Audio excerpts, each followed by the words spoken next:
Christian. Je vous remercie de votre présence pour cette interview. Le but de cette série est d'aller à la rencontre des philosophes, praticiens philo et artistes qui vont intervenir lors d'un atelier ou d'une performance durant la 4e édition du Festival Philocène. Aujourd'hui, c'est donc Johanna Hanken et Christian Budex que j'interviewe concernant leurs interventions durant les 2 clôtures du festival, le vendredi 24 juin à la Maison des étudiants de la francophonie de 19h à 21h et le samedi 25 juin, place de la Garenne de 18h30 à 21h. Johanna, vous êtes animatrice et formatrice. Vous êtes également docteur en philosophie de l'Université Paris-Panthéon-Sorbonne et auteur de plusieurs ouvrages spécialisés en philosophie pour enfants, tels que La philo pour enfants expliquée aux adultes, aux éditions Temps Présent. Vous avez initié le projet Philo pour tous en 2009 et la création de la Maison de la Philo en 2014 grâce à votre recherche doctorale de philosophie pour enfants dans la commune de Romainville. Vous êtes donc ainsi directrice de la Maison de la Philosophie à Romainville. Enfin, vous êtes la marraine du festival depuis 2020. Christian, vous êtes professeur de philosophie, conseiller du Centre académique d'aide aux écoles et aux établissements de l'Académie de Versailles, collaborateur scientifique au Centre de recherche en éducation de l'Université de Nantes. Vous êtes également chercheur et formateur associé à la chaire de l'UNESCO de la philosophie avec les enfants et auteur d'articles, de recherches et d'ouvrages sur la philosophie avec les enfants et l'éducation à la fraternité. Est-ce que vous avez des choses à rajouter ? Alors moi, je suis aussi membre de la chaire UNESCO, la même que Christian Budex, et je suis chercheur associé à l'Université de Liège et chargée d'enseignement à Paris 1. Ok, est-ce que c'est bon pour vous, Christian ? Oui, oui, très bien, merci.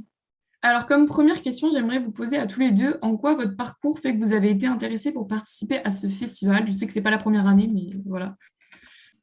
Moi, ce qui m'a parlé dans le festival Philocène, c'est la question de l'espace public, c'est-à-dire le fait de rendre visible et accessible la philosophie à tous dans l'espace public.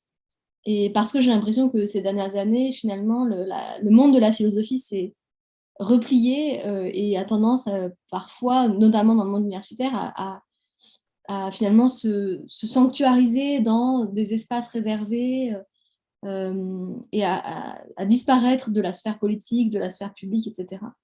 Et du coup, je trouve ça essentiel de la faire vivre partout dans l'espace public parce qu'elle appartient à tous. Merci beaucoup. Je reprendrai bien cette idée. Moi, je suis un pur produit de l'éducation nationale qu'on a l'école souvent présentée comme un sanctuaire. Hein. Ça a été quand même quelque chose qu'on a entendu pendant très longtemps et qu'on entend encore aujourd'hui. Et quand ça concerne en particulier la philosophie, l'enseignement de la philosophie, la pratique de la philosophie, qui est doublement sanctuarisée puisque elle est encore en tant qu'enseignement réservée à certains élèves des classes terminales de série générale, bah, effectivement, ouvrir la philosophie et la pratique de la philosophie dans la cité, puis aller solliciter les gens dans la rue au détour de tout un tas d'occasions de pouvoir la rendre accessible, ça me paraissait et ça me paraît évidemment quelque chose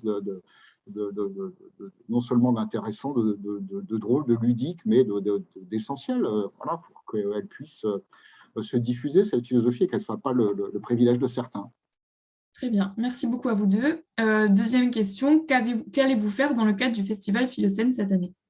On anime ensemble une soirée. Christian sera le médiateur d'une soirée autour de la pratique philosophique et de la liberté, le vendredi 24.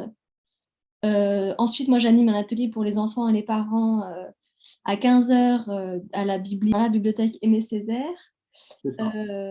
Et enfin, on anime une discussion dans l'espace public, justement, le samedi soir à 18h30, je crois. Oui, ça, c'est la clôture du festival. Et est-ce que vous pouvez un petit peu plus parler du contenu du coup, de ces 2 soirées de clôture ? L'idée de la soirée du vendredi soir, c'est d'animer une discussion à laquelle participeraient et des praticiens et des philosophes et le public qui, j'espère, sera nombreux là pour pouvoir voilà, discuter autour de la question de la philosophie et de la liberté. Donc ça sera la thématique du vendredi, en espérant encore une fois que ce soit une discussion tout à fait collégiale, collective, quoi. Et puis le samedi soir, avec Johanna, alors là, on anime une discussion qui se fait à partir aussi des pensées, des idées qui auraient été récoltées, assemblées au cours de la journée et du festival de manière générale. Donc, c'est une discussion qui se fera à partir de cette récolte de pensées et d'idées, donc place de la Garenne pour clôturer le festival. Parfait, merci beaucoup. Qu'est-ce que vous attendez de ces deux performances? Moi, je n'ai pas énormément d'attentes. Souvent, en pratique philosophique, on se dit que les attentes, c'est ce qui crée les déceptions, alors que quand on a des objectifs très précis et très délimités, en général, là, on peut facilement les atteindre et du coup avoir un sentiment de progression et de valeur dans sa pratique. Non, je n'ai pas d'attente parce qu'il arrive ce qu'il arrive. Tout ce que les gens ont apporté, de toute façon, c'est intéressant et c'est significatif. On est justement plus dans une vision de la philosophie comme quelque chose de très qui est lié à la performance, de la virtuosité de la pensée, où il faut absolument dire des choses incroyables et exceptionnelles. Au contraire, on se rattache plutôt à une philosophie où il y a de la beauté dans l'ordinaire et dans la banalité, et du coup dans tout ce qui peut apparaître. Voilà. Et on peut être 3, on peut être 30 ou 300. Dans tous les cas, c'est des super êtres humains. Super, merci beaucoup. Vous voulez rajouter quelque chose, Christian? Oui, bah, fidèle, je dirais, à ce qu'on a évoqué tous les deux tout à l'heure à propos de la diffusion, ou j'allais dire de la démocratisation de la pratique de la philosophie, des attentes pas particulièrement, oui, des objectifs, celui de faire en sorte qu'on puisse faire participer un maximum de personnes qui seraient là à cette discussion, et puis qu'elle soit voilà, à la fois profonde et légère du point de vue de d'attente qui ne soit pas quelque chose qui empêche la discussion, mais qui au contraire la favorise et dans l'association avec le plus grand nombre de personnes, quoi. Parfait, merci à vous deux. Et en quoi ce festival fait-il écho avec ce que vous faites quotidiennement dans votre vie de philosophe? Alors moi, je dirais que c'est même pas que ça fait écho, c'est que c'est littéralement la même chose. Mon quotidien, c'est, outre la question de la recherche et de l'enseignement à l'université, mais mon quotidien, c'est souvent ça, animer des pratiques philosophiques avec des enfants ou des adultes, dans des cadres assez divers. Après, là, c'est encore plus, comment dire, euh, risqué ou téméraire, parce que du coup, on ne sait pas qui sera là, on ne les connaît pas. C'est pas forcément des gens qu'on connaît, alors que d'habitude, dans la pratique, c'est plutôt des gens avec qui il y a un lien qui s'est construit, que ce soit au niveau intellectuel ou juste social, quoi. Très bien, merci. Ah bah, moi, oui, je continuerai à tirer le même fil dans mon quotidien d'enseignant, de formateur, voire de chercheur, plus que de praticien de la philosophie avec les enfants. Moi, je suis dans euh, comment dirais-je, dans un quotidien plus institutionnel où j'essaie, de la petite place où je suis, de promouvoir cette pratique de la philosophie avec les enfants et les adolescents dans la cité, hein, en dehors du champ de l'enseignement traditionnel que j'évoquais tout à l'heure. Donc là, effectivement, c'est quelque chose de beaucoup plus incertain, de beaucoup plus ouvert, j'allais dire de beaucoup plus libre, si je voulais tirer un petit peu sur la thématique, et de créatif aussi, hein, non pas que l'institution ne soit pas une porte ouverte sur des libertés ou de la créativité, mais c'est vrai que là, il y a quelque chose qui voilà, est particulièrement, je dirais, créatif et incertain. Et de ce point de vue-là, évidemment, c'est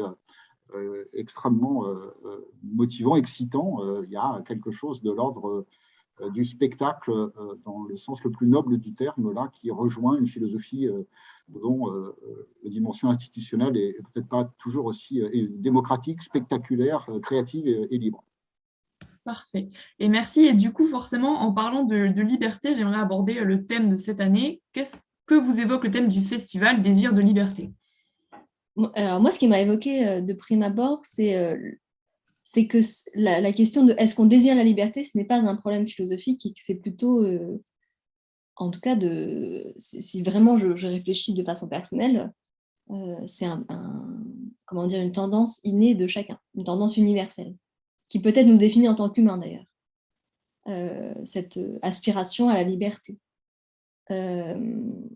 Ensuite, ce qui nous définit peut-être tout autant en tant qu'humains, là je pense notamment à Marx en fait, hein, c'est qu'on a aussi tendance à s'auto-aliéner.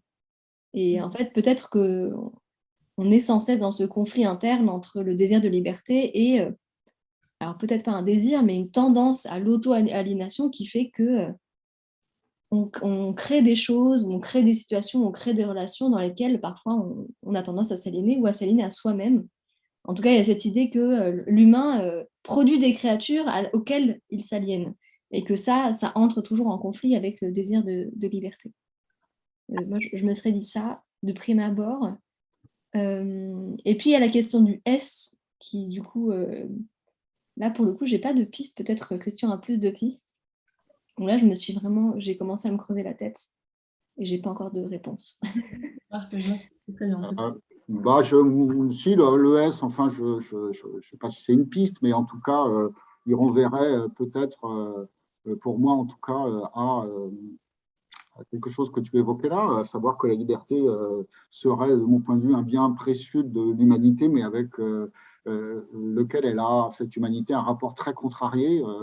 Et voilà, pas oublier que le contexte social, politique, économique qui est le nôtre a montré ces derniers temps, peut-être en particulier dans ces temps de pandémie, que le rapport à la liberté est effectivement extrêmement pluriel et que articuler les libertés entre elles, c'est quand même quelque chose qui, voilà, sans noircir le tableau, mais rend particulièrement problématique le lien qu'on entretient avec cette notion, cette idée qui, voilà, spontanément, comme je le disais, peut-être apparaîtrait comme un bien précieux, mais avec lequel on a quand même bien du mal à, je crois, par moments, vivre tout simplement, quoi. Donc voilà, ça m'entraîne dans cette direction-là. Pas oublier le contexte peut-être dans lequel elle se situe. Bien. Merci à vous deux. J'ai terminé mes questions. Merci Léa. Merci infiniment Léa. Merci Johanna. Merci beaucoup.